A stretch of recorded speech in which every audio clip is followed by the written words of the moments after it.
Within SolidWorks, there's two different kinds of settings: system options and document properties. And these can be accessed from the tools and options, or you can click on the options button at the top here, or this pull down. I'm not going to go through all the options because there's quite a few of them. New to 2012 in the General tab is the Feature Freeze. And if you turn this on, this allows you to freeze out features from rebuild when you're working on the subsequent features. And this can significantly help performance when working with a part or an assembly.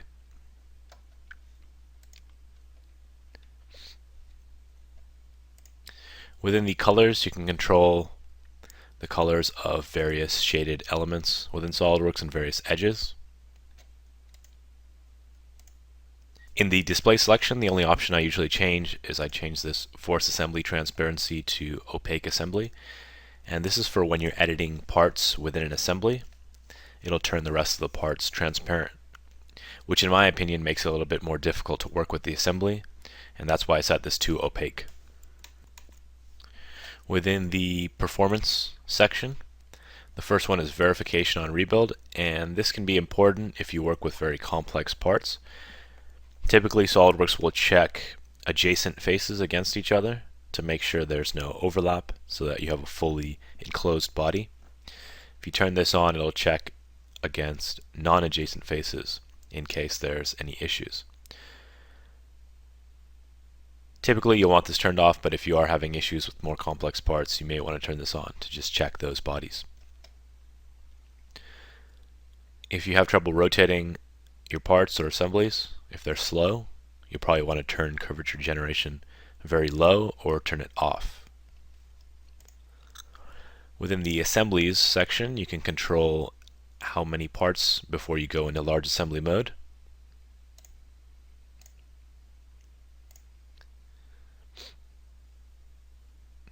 The file locations section is fairly important as it stores all the file locations for every single one of these elements.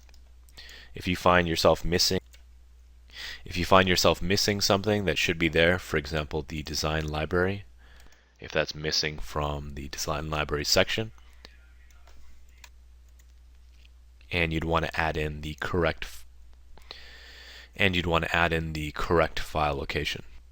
Within the Feature Manager section, you can control what's shown in the tree. For example, by default, you can see the material is shown, the default planes, the origin, sensors, and annotations. And I've shown equations because I tend to use them more frequently.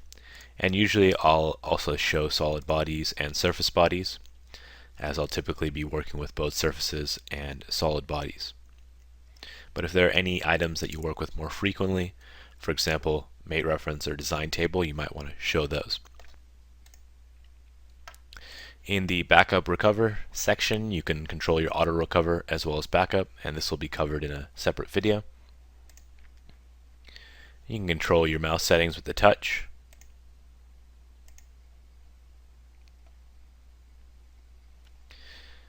And at the bottom, when you get messages and errors within SolidWorks that you have the choice of ignoring, you can always come back in and allow those to be shown again.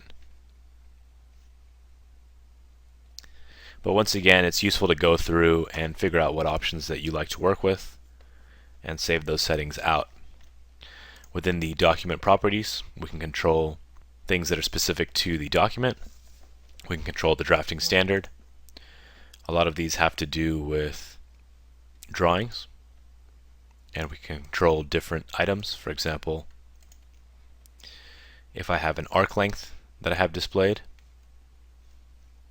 I can change the standard in which this is displayed. We can change the font as well as the font size.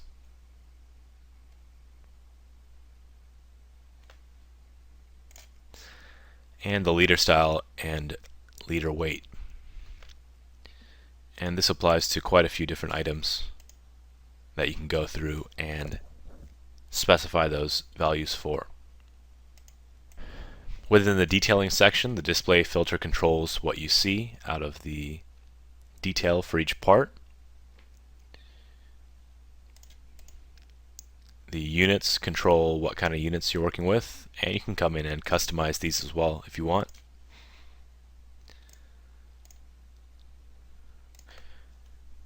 And within the image quality, you can turn this up for more detail, or you can turn this down if you're trying to save a bit of performance.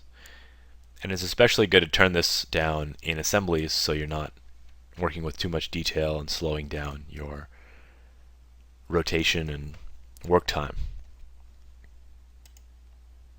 And we can control different flat pattern options from the sheet metal area.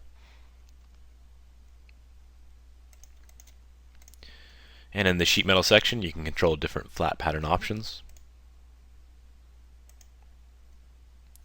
And there's several options for different displays for the Dimension Expert. And once again, this is useful to go through and modify as you need, and then save out templates so that each one of your part, drawing, and assembly documents work with the standards that you're used to working with, or the settings that you want to be working with.